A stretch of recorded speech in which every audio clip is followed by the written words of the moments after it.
उसके बाद जनवरी महीने में मेरा अपने गांव में प्रमोद कुमार के द्वारा पता लगा कि अलीगंज में एक भत्तू दास आयुर्वेद संस्थान करके कोई जो कि आयुर्वेद से इलाज करते हैं। तो मैंने सोचा क्यों नहीं वहाँ जा कर के भी देखा जाए, क्योंकि उस दवा से कोई विशेष फायदा नहीं पहुँच रहा था और दिनों दिन स्थिति बद से बदतर होती जा रही थी। तो फिर मैंने यहाँ अलीगंज इनके पास आया, भत्तू दास आयुर्वेद संस्थान में। इनको आकर के सारी कहानी बताया, ऐसे ऐसे है। इन्होंने देखे अपने हिसाब से जो भी नाड़ी से जीभ से, तो इन्होंने बोले कि ऐसा तो कोई लक्षण है नहीं कि इनको टीबी है, इनको और कुछ है। तो इनका इलाज सही से नहीं हो पा रहा है, बीमारी कुछ और है, इलाज कुछ और हो रहा है, इसीलिए सही नहीं हो रहा, ठीक नहीं हो पा रहे हैं। तो मैंने इनको बोला ठीक है, तो आप अपना इलाज शुरू करिए। इन्होंने फिर आयुर्वेद से इलाज शुरू किए। जनवरी में फर्स्ट वीक मान लीजिए 2025। हाँ 2025।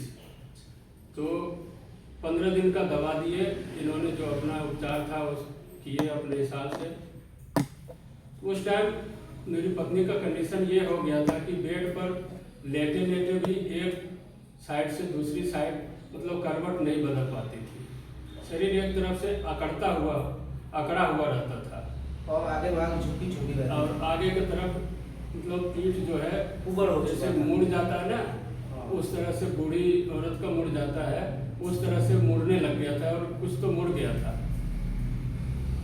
तो फिर इन्होंने ट्रीटमेंट किए, क्या बोलते हैं, सेटिंग वगैरह, सर्विसिंग सेटिंग, 5-10 हज़ार रुपया 12,000 रुपया ऐसे करके खर्चा हुआ मेरा फर्स्ट बार में। इनको दिए थे शायद 12,000 रुपये दवाई ले करके। और एक सप्ताह में मतलब 20% रिकवरी हो गया एक सप्ताह में। तो मुझे इनके ऊपर विश्वास हो गया कि नहीं, यहाँ से ही ठीक हो सकता है। और जो वहाँ का पटना का दवा था वो सारा बंद कर दिया। वो दवा भी मेरे पास रखा ही है, 2-3 हज़ार का दवा होगा, उसको मैं फेंका नहीं हूँ, अभी रखा ही हूँ। उसको खाया नहीं, खिलाया नहीं, मतलब उसको वैसे रख दिया। और यहाँ का आयुर्वेद का जो दवा था 3-4 किस्म का, वो चलता रहा। तो जनवरी से लेकर अभी अगस्त खत्म हो गया, सितंबर माह आज शुरू हुआ है। जिस टाइम यहाँ आए थे या पटना में थे तो मेरी मिसेज का वजन 42 किलो था, 42 केजी, 42, जबकि उसका पहले वजन लगभग 70 केजी था। तो 70 केजी से घट के 42 पे आ गया था। आज के डेट में उसका वजन 53 केजी है। तो मतलब 6 महीने में 10-12 केजी वजन बढ़ गया है। और अब ये मतलब फीलिंग हो गया कि नहीं, अब इसको कुछ नहीं होगा। तो इससे ज़्यादा और तो मैं क्या बता सकता हूँ, विशेष कुछ जानकारी मैं अपने मिसेज को देता हूँ। आए वो बोलिए। देखिए मैं आप अपना थोड़ा सा परिचय दीजिए, एक गर्वान्वित महसूस कीजिए कि मैं एक फौजी की पत्नी हूँ।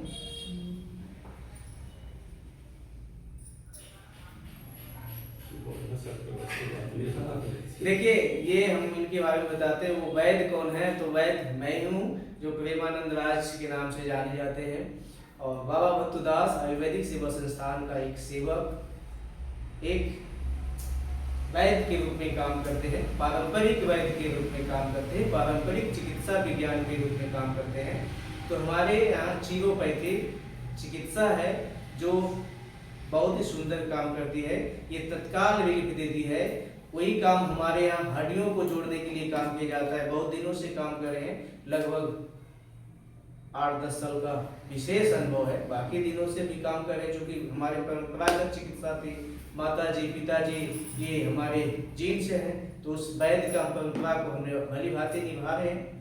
और हमने नाड़ी परीक्षण जो ही किया था, तो इनको बता दिया था कि आपकी तकलीफें क्या है। इनकी जीवा का रंग काला हो गया था, यानी हृदय प्रभावित हो चुका था। ये चलते थे तो हाँफने देते, तनी से चलने थे तो हाँफ जाते थे।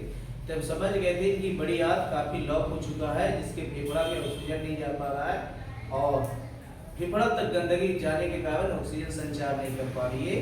तो ये हमें पक्का पहचाना, ये कुंवर हो चुकी थी, ये बेड पर लेट नहीं सकती थी करवट से। क्या जिंदगी हो सकता है 6 माह से जब लेट नहीं सकता है तो लगता है कभी कभी कि जीना हराम हो जाए, ऐसे जिंदगी बेकार है। और ऐसे कल्पना भावुक हो जाती थी तो हम भी कम कहेंगे। और आज स्वस्थ हो रहे हैं, हमें भी गौरवान्वित है कि बाबा भत्तूदास आयुर्वेदिक सेवा संस्थान ये देश में अव्वल स्थान प्राप्त कर रहा है, जो कि देश की जाने माने अस्पतालों से ये क्या कहेंगे मुंह भंग हो जाता है। पैसा सारी लूट जाती है जिंदगी, एक फौजी की जिंदगी सारी जिंदगी पैसा कमाता है, इसके लिए अपनी पत्नी परिवार के लिए, और पत्नी को दिखाने में सारा खपत हो जाता है, बच्चों को पढ़ाने के लिए नहीं बचता है, विवाह के लिए नहीं बचता है। तो इससे दुख भरी क्या हो जाता है, लगता है कि मेरी पत्नी खेत बेच दे, घर बेच दे, फिर भी दिखाए, और लेकिन फिर भी ठीक ना हो तो अस्पताल कहता है कब ले जाइए, तो मुंह भंग होता है कि क्या चिकित्सा विज्ञान है। भारत सरकार इस विज्ञान को क्यों नहीं समझ रही, हमारी परंपरा चिकित्सा हाँ समझ रही है, हम ही नहीं कहे समझ रही है, तभी तो आयुर्वेद का उत्थान हो रहा है, हम लोग जैसे वैद्यों को प्रोत्साहन मिल रहा है। आइए जानते हैं माता जी से, ये हमारी काफी प्रभावित है चिकित्सा से। पहले तो ये बोल नहीं पा रही थी, उस समय का भी वीडियो मैं दिखाऊंगा, शायद मेरे पास स्टोर है या नहीं, लेकिन उस समय भी चल नहीं पाती थी। कैसा लगता था उस समय आपको पहले? सर उस समय स्थिति मेरी बहुत खराब थी, मैं तो चल भी नहीं पाती थी, समझ गए, बोल भी नहीं पाती थी, समझ गए। और बेड पे तो मतलब जैसे लेटे तो लेटना भी चित्त मुश्किल रहता था, ना करवट बदल सकती थी ना इधर, और खाने पीने में कुछ भी नहीं, समझ गए। और दिन ब दिन में ऐसा लग रहा था कि अब मैं जी नहीं पाऊंगी। तो अब ये इनके पास आए, डॉक्टर के पास, वैद्य जी के पास, तो ये हमारे ट्रीटमेंट की और यहाँ मुझे इतना लाभ हुआ कि मैं आज बहुत ही हर्ष महसूस कर रही हूँ। और अगर जानकारी होती तो मैं बहुत पहले यहाँ पे आती। और मैं यही कहना चाहूँगी कि जो भी जानते हैं एक बार इनसे ज़रूर आकर इलाज करवाएं। और सबसे बड़ी बात यह है कि मैं BSF दिवाकर प्रसाद फौजी की पत्नी हूँ, मैं इससे बहुत गर्वान्वित महसूस करती हूँ। कोई बात नहीं, वो नहीं रोकना है बच्चा, नहीं रोकना है, रहने देना है। वो पहले की स्थिति के अनुसार ही भावुक हो जाती, अभी भावुक हो जाती वो दृश्य देखकर कि हमारी स्थिति क्या थी और अब क्या होगा। ये तो कोई बात नहीं, ये अब आपकी खुशी के आंसू है, अब दुख के आंसू अब खत्म हो चुका है, इसलिए अब इसके लिए चिंता न करना है। ये बात सोच सोच कर मुझे भी कल्पना आती है और मैं भी भावुक हो जाता हूँ। तो ऐसे ऐसे हमारी ये नहीं है, ये तो हमारे कई एक रोगी हैं। इसके पहले हमारे पास कई एक ऐसे रोगी हैं जो दिल्ली एम्स से लौट के आए और पूरे शरीर में जकड़न गठिया पाते थे। वो एक पिता अपने पुत्र को दर्द से सहा नहीं जाता था और रहते रहते कह देते थे वैद्य जी क्या करें, लगता है कोई बेटा का जब्हा कर दे। अब वो बाप अपने जब्हा करने के लिए तैयार हो और उस बच्चा को मैंने ठीक करने का अनुभव मुझे मिला, तो मैं भी गर्वान्वित हूँ कि ठीक हो सकता है। कोई हो नहीं, कोई केवल ठीक होने के लिए तैयार हो, मैं उसके लिए तैयार हूँ। तू 1 कदम चल, मैं 2 कदम आपके लिए चलने के लिए तैयार हूँ। तो ये अद्भुत चिकित्सा, इस विज्ञान को लोग समझे, इस विज्ञान को न समझने वालों के लिए हम कुछ ना कहेंगे, लेकिन जो जीना चाहते हैं, कोई भी कष्ट हो शरीर में, जीना चाहते हैं, आपके परिवार का सदस्य सहयोग करे तो आप निश्चित ठीक हो सकते हैं। जैसे इन्होंने सहयोग किया, इनके लिए ये पटना में रहते रहते सारी जीवन की कमाई लुटा दिए। शायद समझ सकते हैं पटना में या कोई भी देश के अस्पताल में चिकित्सा विज्ञान को क्या खर्चा होता है। जब लौट जाए बता रहे थे कि 15 दिन और आपकी पत्नी को भर्ती करना पड़ेगा। क्या सर आपको यही कहा जा सकता है? कहा जा सकता है? हाँ, वहाँ से यहाँ आने से 3 दिन या 4 दिन पहले मैं वहाँ जाके दिखाया था, तो उन्होंने फिर बोला कि दोबारा एडमिट करना पड़ेगा। मैंने बोला एडमिट करने की स्थिति तो नहीं है, आप जो दवाई चलाइएगा तो हम घर से इलाज करवा लेंगे, आपका दवाई यूज होगा। बोले नहीं, यहाँ पे एडमिट करने से जल्दी रिकवर होगा। आपको घर में कैसे रखते हैं, क्या कैसे दवा देंगे, उसका हम तो वो नहीं कर सकते, तो आपको एडमिट करना पड़ेगा। तो जो भी पैसा था मैक्सिमम तो मैंने लगा दिया था पहले ही। 10 दिन वहाँ पटना में उसी हॉस्पिटल में एडमिट रहने के बाद लगभग पर डे 50,000 खर्च आ जाता था, लगभग, ऊपर भी हो सकता है। अब मैं पूरा कैलकुलेशन करके तो नहीं बता रहा हूँ, लेकिन उससे कम नहीं होगा, ऊपर हो सकता है। तो मैं फिर कुल मिला के ये लगाया कि अगर मैं दोबारा एडमिट कराता हूँ तो 5 लाख 6 लाख और फिर से इंतजाम करना पड़ेगा, जो कि मेरे लिए काफ़ी महंगा साबित हो रहा था। तो मैंने डॉक्टर को बोला कि आप दवा जो भी देना है आप दीजिए, मैं एडमिट नहीं कराऊंगा, मैं एडमिट यहाँ पे नहीं कराऊंगा, मैं घर में रह के इलाज करा सकता हूँ, आप अगर दवा देने के लिए तैयार हैं तो। अदरवाइज आप नहीं देना चाहते हैं तो आप नहीं भी दे सकते हैं।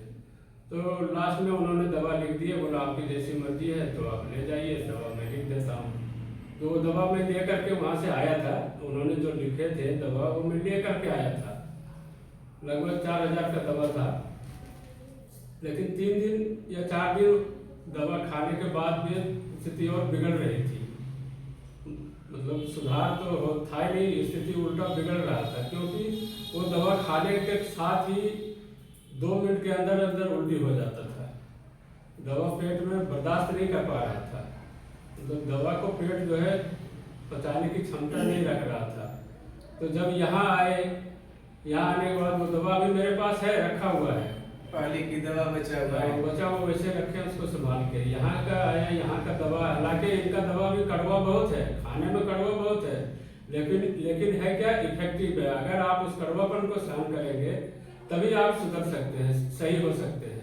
अगर आप कड़वाहट से भागेंगे, आपको आयुर्वेद में मैक्सिमम दवाई जो है कोई कम कोई ज़्यादा कड़वा तो मिलेगा ही, तो दवा तो कड़वा ही होगा। अरे वो एलोपैथी है, पेट बना देता है, वो पेट में जे जाता है सीधा तो कड़वा नहीं लगता। दवा तो सभी कड़वा होता है, दवा मीठा कौन होता है, तो दवा सभी कड़वा होता है। ये होता है चूर्ण टाइप में, तो इसको तो गोली बना के नहीं दे सकते हैं, तो इसको थोड़ा तो कड़वा बर्दाश्त करना पड़ेगा।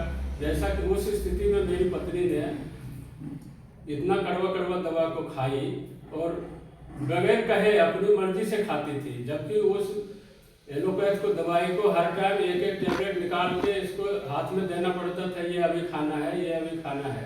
हर टाइम दिन भर में 5-6 टेबलेट था, वो हर टाइम निकाल करके देते थे, तब खाती थी। वो भी खाना नहीं चाहती थी टेबलेट को, जो कि कड़वा नहीं लगता था। और इस कड़वा दवा को अपनी मर्जी से वो खुद निकाल के पीती है। तो जब आदमी को ये महसूस हो कि नहीं हम इससे ठीक हो जाएंगे, तो दवा को अपने आप वो खाना शुरू कर देता है। विशेष आपको वैद्य बताएंगे।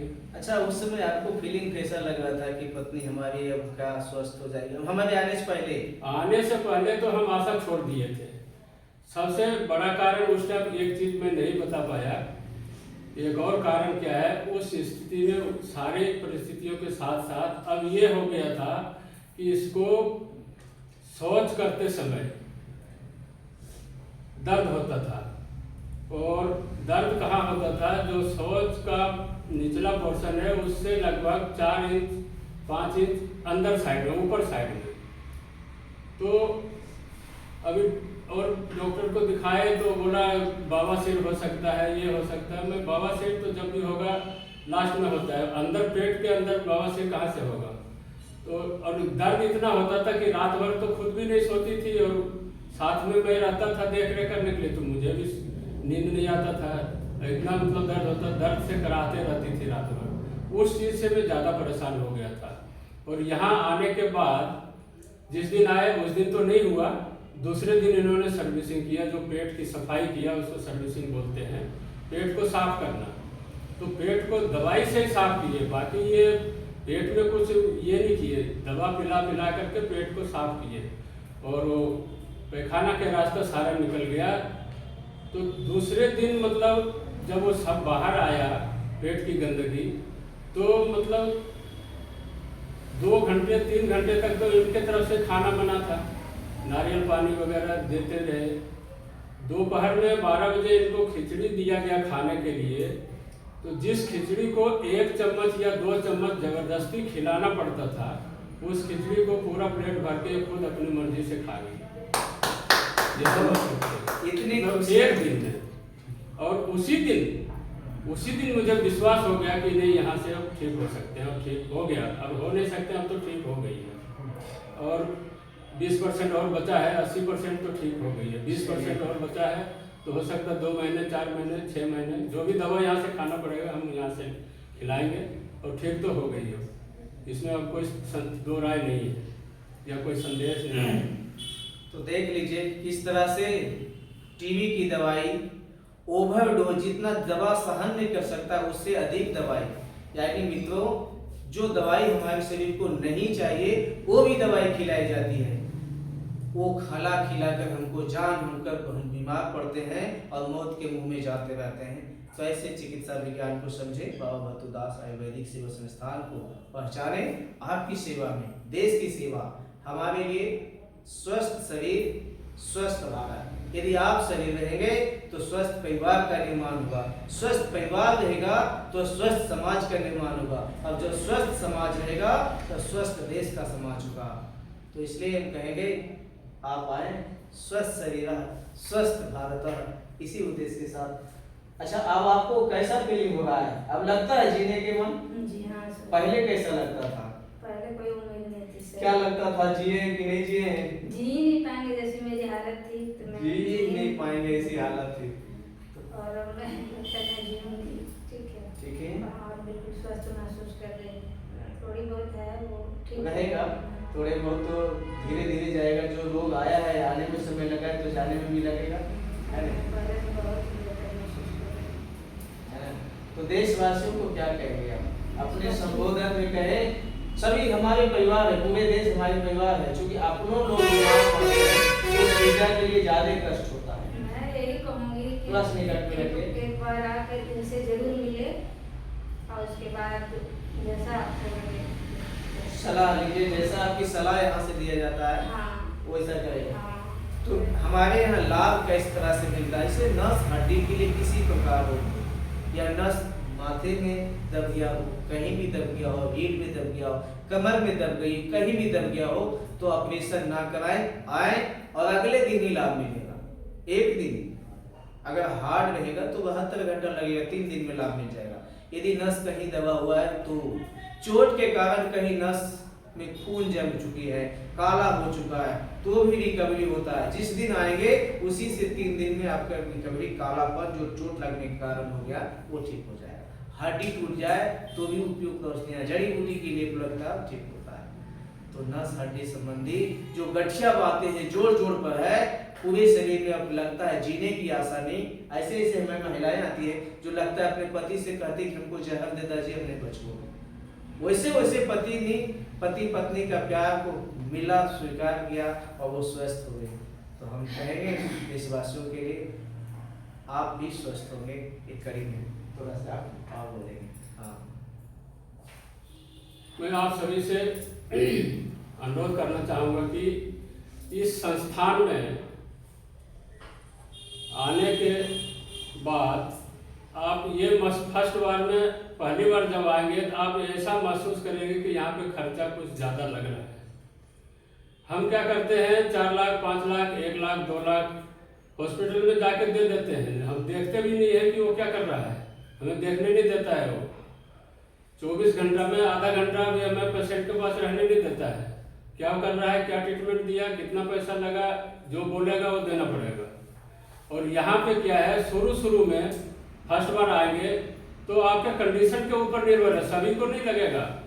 आप 100, 200, 400, 500 भी लगेगा, लेकिन अगर आपका कंडीशन कुछ ऐसा है जो 10,000, 12,000 एक बार या 2 बार ऐसे लगेगा। उसके बाद फिर आपका जब दवा शुरू हो जाएगा, सिर्फ दवा चलेगा तो फिर आपको 200, 400, 500 पे आ जाएगा। तो इस चीज़ को आपको अनदेखा करना पड़ेगा कि 10,000, 12,000 मेरा लग रहा है। आप फिर 2 लाख, 3 लाख देंगे हॉस्पिटल में जाके। अगर आप 12,000, 10,000 नहीं देंगे ना तो 2 लाख, 3 लाख भी देना पड़ सकता है। चूंकि इन्होंने 10-12 लाख खर्चा करके आए, इस चीज को मैं महसूस कर रहा हूँ। ठीक है, जब मैं फर्स्ट बार यहाँ आया था तो इन्होंने बोला 6,000 एक ट्रीटमेंट का, 6,000 दूसरे ट्रीटमेंट का, 12,000, 2,000 दवाई का, 14,000। तो मुझे भी लगा कि महंगा तो काफ़ी है, लेकिन जब ट्रीटमेंट शुरू हुआ तो मुझे लगा ये कुछ भी नहीं है। और मैं खुशी खुशी इनको पैसा देता गया। कभी ये नहीं बोला कि आप मुझसे ज़्यादा ले रहे हैं। बिल्कुल बिल्कुल, एक बार एक जितना मैंने बोला उतना देते गए, एक रुपया भी कम नहीं कर क्योंकि मुझे लगा ही नहीं कि ये ज़्यादा ले रहे हैं।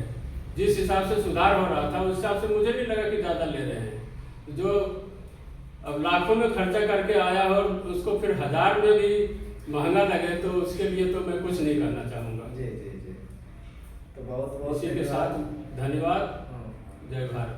हमारे एक नंबर लिख लीजिए, जो बंधु देख रहे हैं देशवासी, एक नंबर लिख लीजिए 93 041 95 788, 93 041 95 788।